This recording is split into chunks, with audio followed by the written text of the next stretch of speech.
पवित्र आत्मा कौन है? पवित्र आत्मा क्या करते हैं? और पवित्र आत्मा हमें क्यों चाहिए? आज का विषय अत्यंत महत्वपूर्ण और आत्मिक विषय है जिसके ऊपर हम मनन करेंगे। बहुत से मसीही विश्वासियों को ये तो पता है कि परमेश्वर एक पिता है, यीशु मसीह हमारा उद्धार करता है, लेकिन पवित्र आत्मा को वे या तो भूल जाते हैं या ठीक से जानते नहीं। क्या आप भी उनमें से एक है? तो आज हम जानेंगे पवित्र आत्मा कौन है, वो हमारे जीवन में क्या करते हैं, हमें उसकी आवश्यकता क्यों है, क्या हम पवित्र आत्मा को दुखी कर सकते हैं, कैसे हम पवित्र आत्मा से भर सकते हैं। सबसे पहले हम देखेंगे पवित्र आत्मा कौन है। पवित्र आत्मा कोई शक्ति नहीं, व्यक्तित्व है। यीशु ने कहा, मैं पिता से विनती करूंगा और वो तुम्हें एक और सहायक देगा जो सदा तुम्हारे साथ रहेगा, अर्थात सत्य का आत्मा, पवित्र आत्मा। यूहन्ना 14:16 से 17 में आप पढ़ सकते हैं।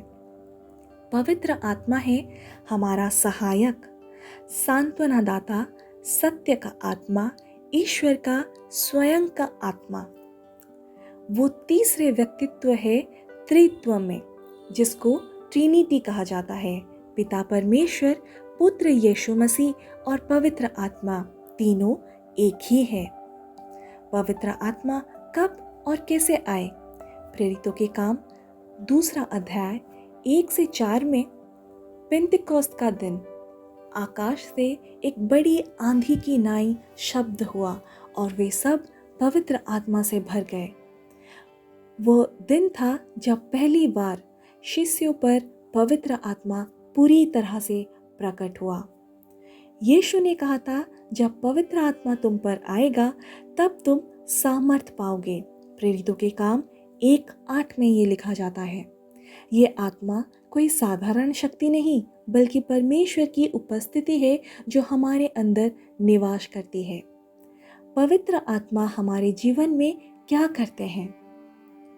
सबसे पहले वो हमें नया जीवन देता है, जिसको बॉर्न अगेन बोला जाता है।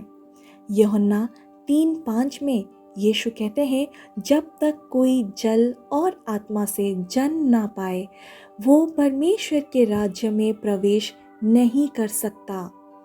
ये नया जन्म केवल हमें पवित्र आत्मा ही दे सकते हैं। केवल चर्च जाना या बाइबल पढ़ना या प्रार्थना करना या लोगों की मदद करना काफ़ी नहीं है। पवित्र आत्मा से जन्म लेना ज़रूरी है। हमारे अंदर पवित्र आत्मा वास करता है। 1 कुरिन्थियों 6:19 में वचन कहता है, क्या तुम नहीं जानती कि तुम्हारा शरीर पवित्र आत्मा का मंदिर है जो तुम में वास करता है? हमारा शरीर अब आत्मा का घर है। हमें पवित्रता से जीना चाहिए। अगर हम बॉर्न अगेन हुए हैं, यानी नया जीवन पाए हैं, तो पवित्र आत्मा हमारे अंदर वास करता है। अगर नहीं, वचन कहता है कि तुम्हारा शरीर पवित्र आत्मा का मंदिर है। अगर अब तक हमारे जीवन में वो नया जन्म नहीं आया तो ये मंदिर गंदा है और हमें उसको साफ करना चाहिए। कैसे साफ करें? हम यीशु मसीह को विश्वास से पुकारें, उन्हें बोले कि प्रभु, हमसे गलती हुई है, बहुत सारे पाप हुए हैं, हमें क्षमा कर। मैं तुझे अपने हृदय में आमंत्रित करती हूँ, तो मेरे हृदय में आ और मुझ में वास कर। आज से मैं तेरा हूँ और तू मेरा। जब हम अपने मुंह से ये बोलते हैं, उसको पुकारते हैं, तो वह हमारे मन में आएंगे और हमारे अंदर से सारे पापों को लेकर उनके मंदिर को साफ करेंगे, जहाँ पे पवित्र आत्मा आके वास करेंगे। पवित्र आत्मा हमें सिखाता और स्मरण दिलाता है। कैसे? यूहन्ना 14:26 में वचन कहता है, वो तुम्हें सब कुछ सिखाएगा और जो कुछ मैंने तुमसे कहा है वो तुम्हें स्मरण दिलाएगा। यानी वचन। जब हम बाइबल पढ़ते हैं, आत्मा हमें गहराई से समझाता है और जो हमें समझाता है तो वो हमें याद रहता है। इसीलिए हमें बाइबल के वचन को मनन करना है, सिर्फ पढ़ना नहीं। अगर हम पढ़ेंगे तो हम भूल जाएंगे, लेकिन मनन करने से पवित्र आत्मा हमें समझाता है और उचित समय में हमें स्मरण दिलाता है। पवित्र आत्मा पाप का बोध कराता है। यूहन्ना 16:8 में वचन कहता है, वो संसार को पाप, धर्म और न्याय के विषय में समझाएगा।